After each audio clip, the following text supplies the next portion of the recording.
गुरुर्ब्रह्मा गुरुर्विष्णु गुरुर्देवो महेश्वरः गुरुः साक्षात् परब्रह्म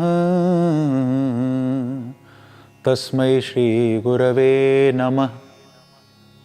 योऽन्तः प्रविश्य मम वाचमिमां प्रसुप्तां संजीवयत्यखिलशक्तिधरः स्वधाम्ना। अन्यांश्च हस्तचरण श्रवणत्वगादीन् प्राणान्नमो भगवते पुरुषाय तुभ्यं। नमः कुञ्जविहारिण्यै नमः कुञ्जविहारिणे स्वामी श्रीहरिदासाय गुरुणां गुरवे नमः। श्री राधे मेरी स्वामिनी मैं राधे जुको दास जन्म जन्म मोह दीजियो श्री वृंदावन को वास। श्री राधे।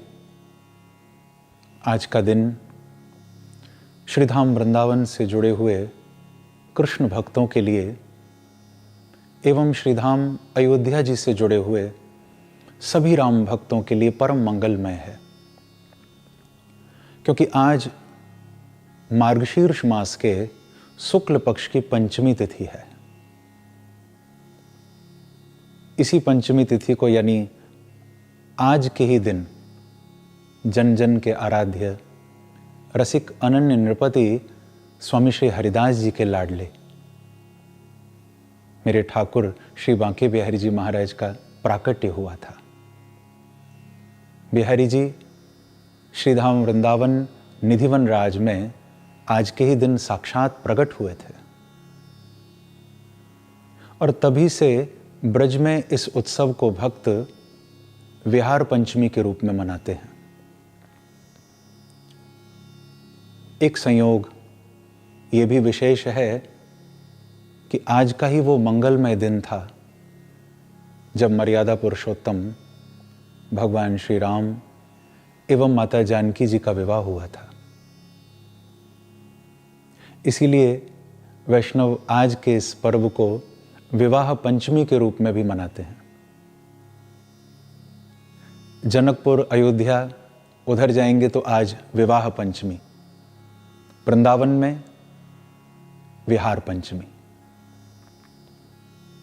इसीलिए सबसे पहले तो मैं आप सभी भक्तों को इन दोनों ही उत्सवों की, विहार पंचमी और विवाह पंचमी, दोनों की ही हार्दिक हार्दिक बधाई देता हूं। ये पर्व आपके लिए मंगलमय हो। थोड़ा सा श्री बांके बिहारी जी के प्राकट्य पर चर्चा करने का मन है, क्योंकि श्री बिहारी जी का प्रकट होना इस युग का एक विलक्षण चमत्कार है। बंधुओं, आज सारा विश्व मेरे बांके बिहारी जी की एक झलक पाने के लिए मानो लालायित रहता है। भक्त तड़पते हैं कि बस एक मौका मिले और हम वृंदावन जाकर बिहारी जी का कैसे भी दर्शन कर लें। और अभी पिछले दिनों तो मेरे बांके बिहारी जी ने खूब भक्तों की परीक्षा ली, बड़ा तड़पाया महाराज, क्योंकि महीनों तक भक्त दर्शन करने मंदिर में नहीं आ सके। पर यह बात भी पक्की है कि बिहारी जी का जो सच्चा चाहने वाला है, जो मेरे प्रभु का सच्चा दीवाना है, उसका शरीर कहीं भी रहे परंतु उसका मन सदैव वृंदावन में श्री बांके बिहारी जी के चरणों में ही रहता है।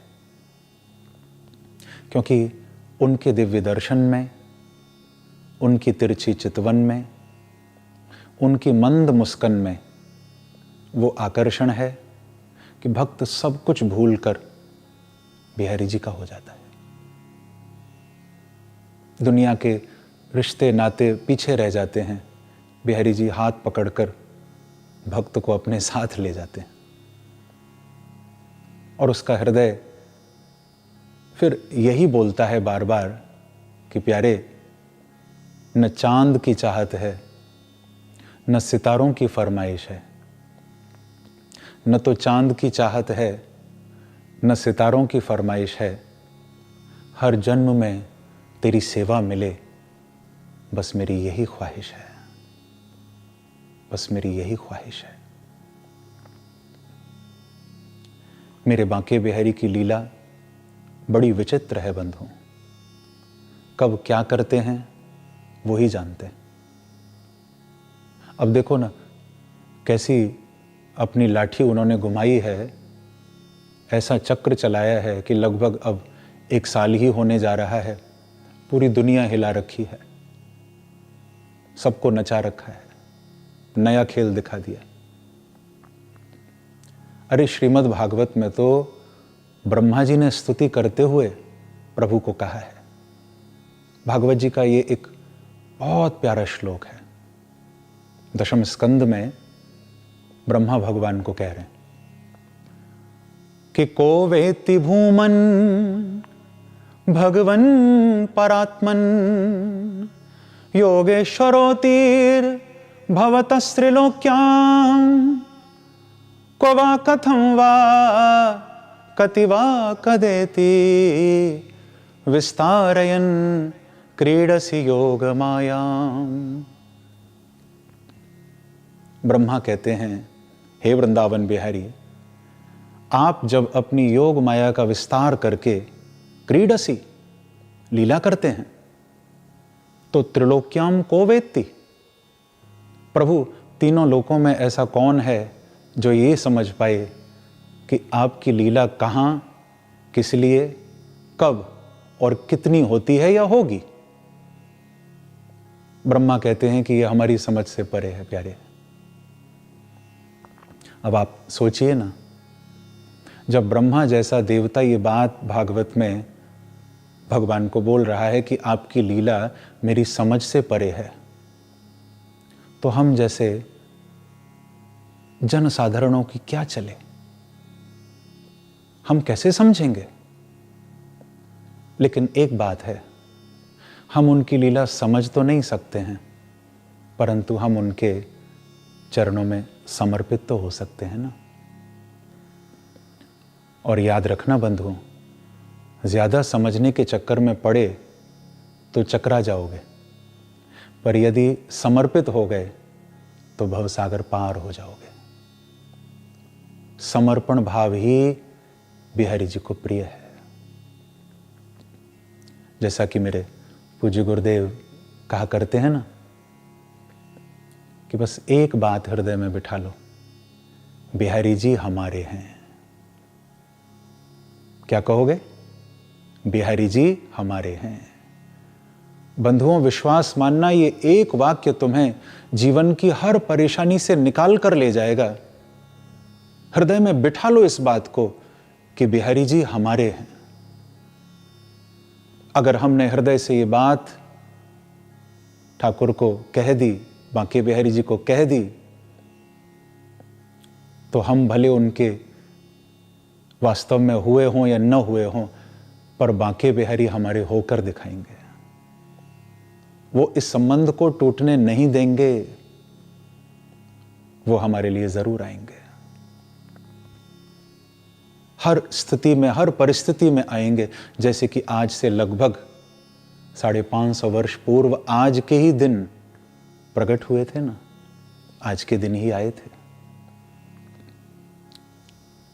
मेरे पूर्वज परम रसिक सम्राट स्वामी श्री हरिदास जी महाराज की साधना, समर्पण और सेवा का ही प्रभाव है कि आज लाखों करोड़ों भक्त श्री बांके बिहारी जी के दर्शन का सौभाग्य प्राप्त कर उनके चरणों में अक्षय सुख और शांति का अनुभव कर रहे हैं। बिहारी जी के चरणों से नित्य नवीन ऊर्जा लेकर जा रहे हैं। थोड़ा इस प्रसंग को आगे बढ़ाता हूं। द्वापर युग में भगवान श्री कृष्ण का नामकरण जिनके द्वारा हुआ, ऐसे महान संत श्री गर्गाचार्य जी महाराज के पवित्र सारस्वत ब्राह्मण कुल में गर्ग वंश अवतंश एवं श्री आशुधीर जी जैसे परम विद्वान पिता के आंगन में ब्रज के ही एक गांव, आज हम जिसको हरिदासपुर कहते हैं, उसी गांव में श्री ललिता सखी के अवतार स्वामी श्री हरिदास जी महाराज का प्रादुर्भाव हुआ। स्वामी जी के दो भाई और थे, श्री जगन्नाथ जी एवं श्री गोविंद जी। वैसे तो आशुधीर जी के ये तीनों ही पुत्र बड़े संस्कारी थे, विद्वान थे, परंतु श्री हरिदास जी का व्यक्तित्व बड़ा ही विलक्षण था, अद्भुत था। स्वामी जी को तो बचपन से ही अनासक्त भाव से भजन करने में एवं मधुर कंठ से राग रागनी गाते हुए प्रभु को रिझाने में सुख मिलता था। पिता से आज्ञा लेकर स्वामी जी लगभग 25 वर्ष की अवस्था में यमुना को पार करके वृंदावन आ गए। स्वामी जी यमुना जी के निकट ही एक कुंज में साधनारत हो गए और उसी स्थान को आज हम निधिवन कहते हैं, निधिवन राज के नाम से जानते हैं। जब स्वामी श्री हरिदास जी वृंदावन आए थे, तब उनके साथ उनके भाई गोविंद जी के बड़े पुत्र श्री विट्ठल विपुल जी भी पीछे पीछे, क्योंकि स्वामी जी से उनका एक अटूट प्रेम था, तो स्वामी जी के पीछे पीछे ही वे भी वृंदावन आ गए। स्वामी जी ने जब वृंदावन में अपनी रसोपासना प्रारंभ की, प्रिया और प्रीतम, श्यामा और श्याम को रिझाना प्रारंभ किया, तो वृंदावन का वातावरण अलौकिक हो गया। जब स्वामी जी हाथ में तानपुरा लेकर अपने संगीत की अनोखी स्वर लहरियां बिखेरते, तो संपूर्ण वृंदावन थिरकने लगता था। कुंज कुंज से नूपुर और वंशी की धुन सुनाई देने लगती थी, मानो ब्रज में साक्षात महाराज प्रकट हो गया। बंधुओं, ये नित्य विहार की उपासना भजन की सबसे ऊंची स्थिति है, जिसका प्रारंभ स्वामी श्री हरिदास जी महाराज ने किया, और यह बड़ा कठिन मार्ग है। इसके लिए हमारे ब्रज के संत श्री भगवत रसिक देव जी ने कहा है कि संप्रदाय नवधा भगति जो सुर सरि को नीर, ललिता सखी उपासना जो सिंहिनी को क्षीर। ये सबके वश की बात नहीं है।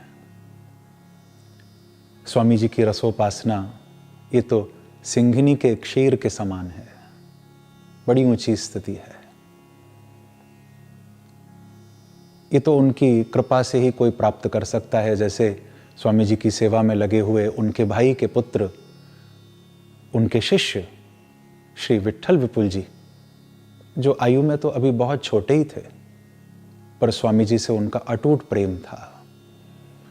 उनके कानों में जब ये नूपुर की झनकार, ये वंशी की धुन जब जाती थी, स्वामी जी जब गाते थे, वातावरण दिव्य हो जाता था। वो सोचने लगते थे कि तानपुरे से निकलने वाली झनकार तो ये नहीं है, फिर ये नूपुर की आवाज़, वंशी की आवाज़ ये कहाँ से आ रही है।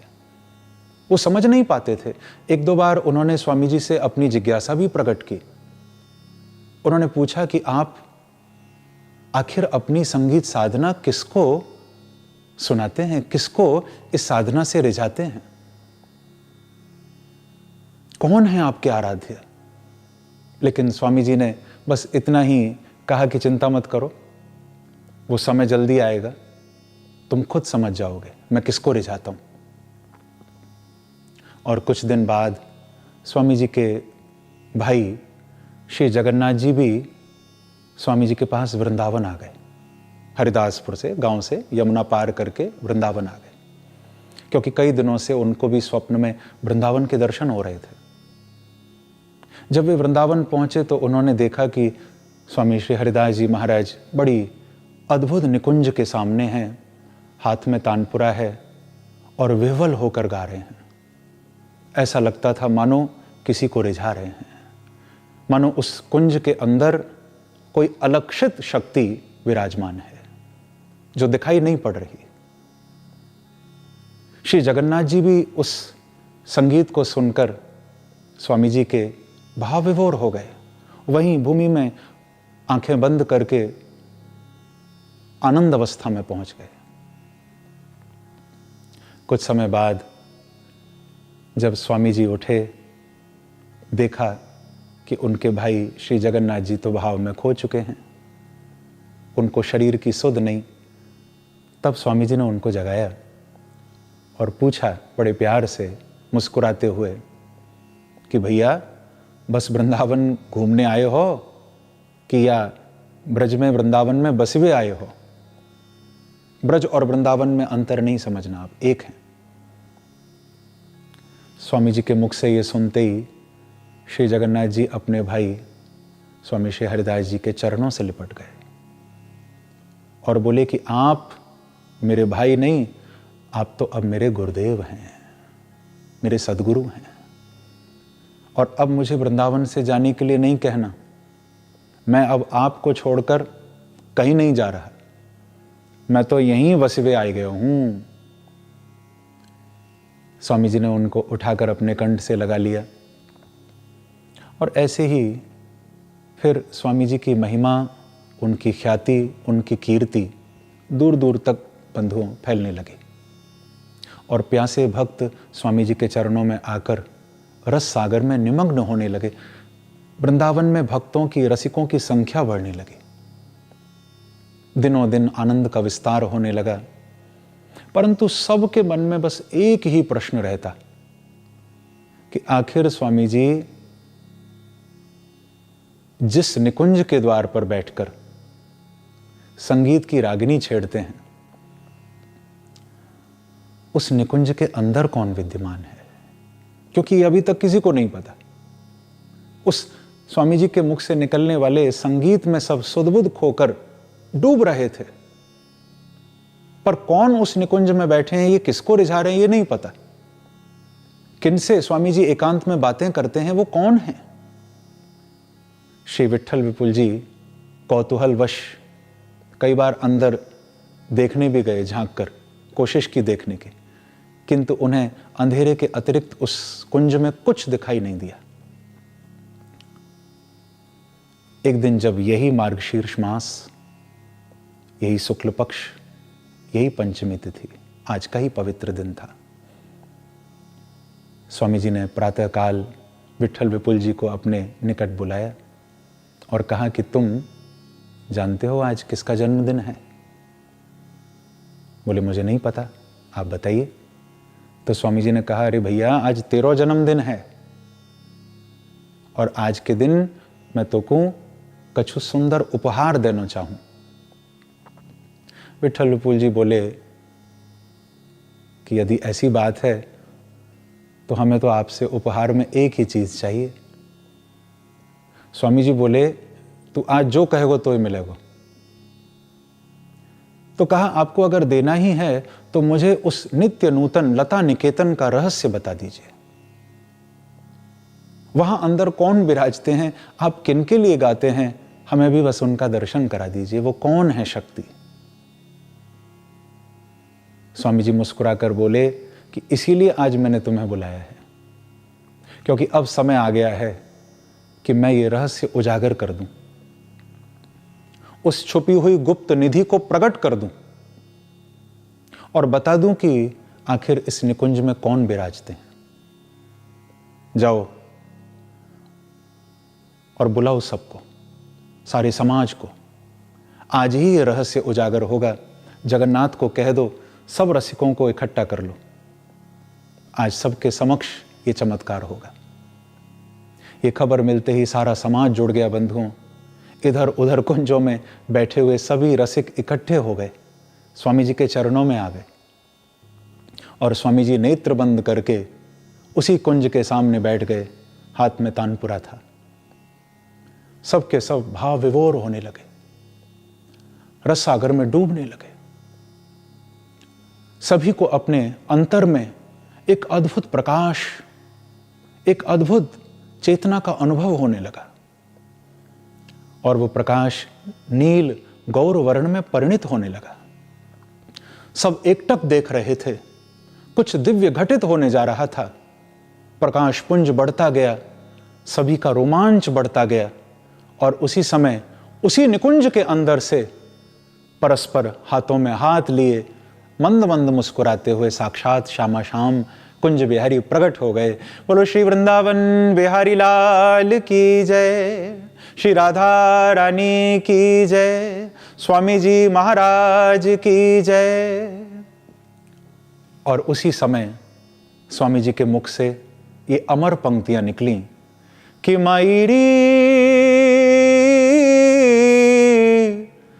सहज जोरी प्रगट भई जो, रंग की गौर श्याम घन दामिनी जैसे, प्रथम हूँ होते अब हूँ हैं, आगे हूँ रहे हैं नटरे हैं तैसे।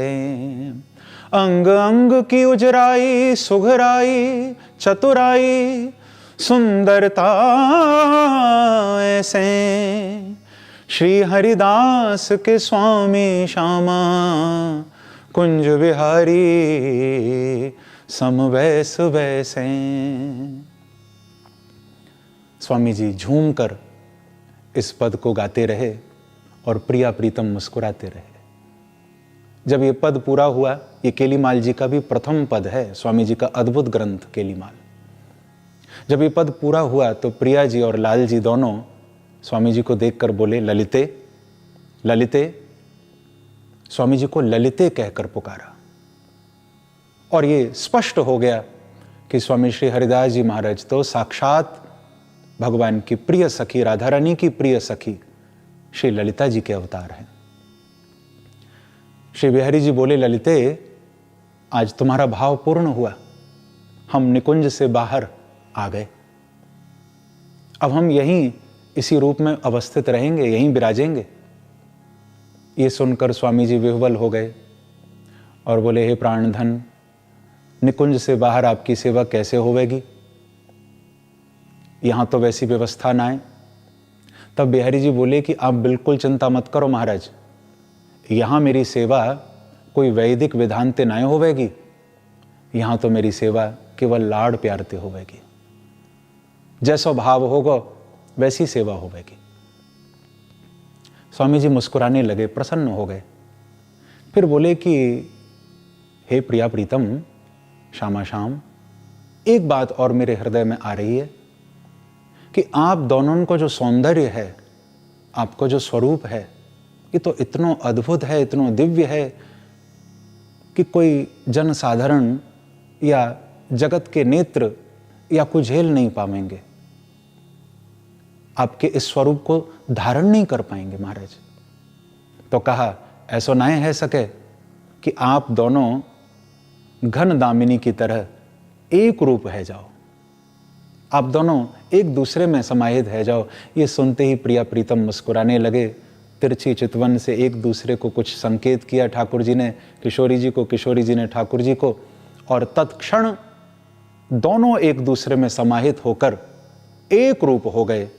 यानी उस नित्य वृंदावन के नित्य नवल निकुंजों में नित्य रमण करने वाली वो जो श्याम और कुंज बिहारी की युगल छवि थी, वो स्वामी हरिदास जी की प्रार्थना पर एक रूप होकर बांके बिहारी जी के रूप में, विग्रह के रूप में साक्षात प्रकट हो गई है। बोलो श्री वृंदावन बिहारी लाल की जय, स्वामी श्री हरिदास जी महाराज की जय। चारों ओर बांके बिहारी जी की जय जयकार गूंजने लगी। भक्त हृदय से गा उठे कि कुंज महल में बजत बधाइयाँ बधाइयाँ बधाइयाँ, ओ कुंज महल में बजत बधाइयाँ, बधाइयाँ, बधाइयाँ। श्री हरिदास गेह प्रभु प्रगटे, श्री हरिदास गेह प्रभु प्रगटे। शांवल कुंवर कन्हैया, बधाइयाँ, बधाइयाँ। कुंज महल में बजत बधाइयाँ, बधाइयाँ, बधाइयाँ। और अब तो महाराज ये चमत्कार सुनकर दूर दूर से भक्त बिहारी जी का दर्शन करने के लिए दौड़े चले आने लगे कि हम भी तो देखें वो साक्षात जो प्रकट हुए हैं ठाकुर वो कैसे हैं। चाहे गृहस्थ साधक हों, चाहे विरक्त संत हों, श्री बांके बिहारी जी के रूप ने सभी को अपनी ओर आकर्षित कर लिया। और स्वामी जी का मानो वो बोया हुआ बीज तो महाराज आज वृक्ष बन चुका है। और उसी वृक्ष की छाया में भारत ही नहीं अपितु सारे विश्व से भक्त वृंदावन आकर श्री बांके बिहारी जी का दर्शन करके अपने जीवन को सफल बना रहे हैं। अपने अपने जीवन में सुख शांति प्राप्त कर रहे हैं।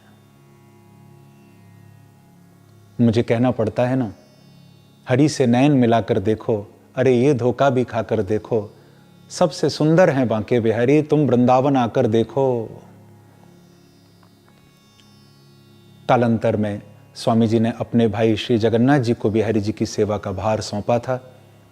और जगन्नाथ जी के 3 पुत्र जो बड़े योग्य थे, उन पुत्रों को बिहारी जी के प्रति बड़ा लगाव था।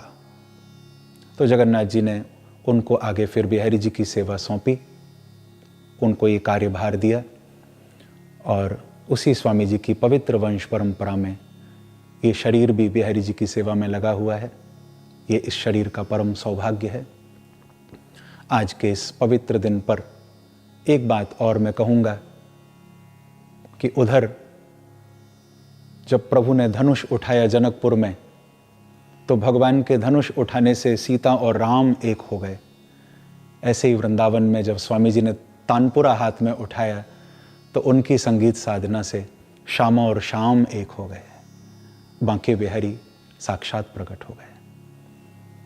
तो पुनः एक बार सबके लिए मैं हार्दिक हार्दिक शुभकामना आज के पवित्र पर्व की देता हूँ। आप सबके जीवन में मेरे बांके बिहारी, मेरे प्रभु श्री अवध बिहारी अनंत अनंत कृपा बरसाते रहें, मंगल करते रहें।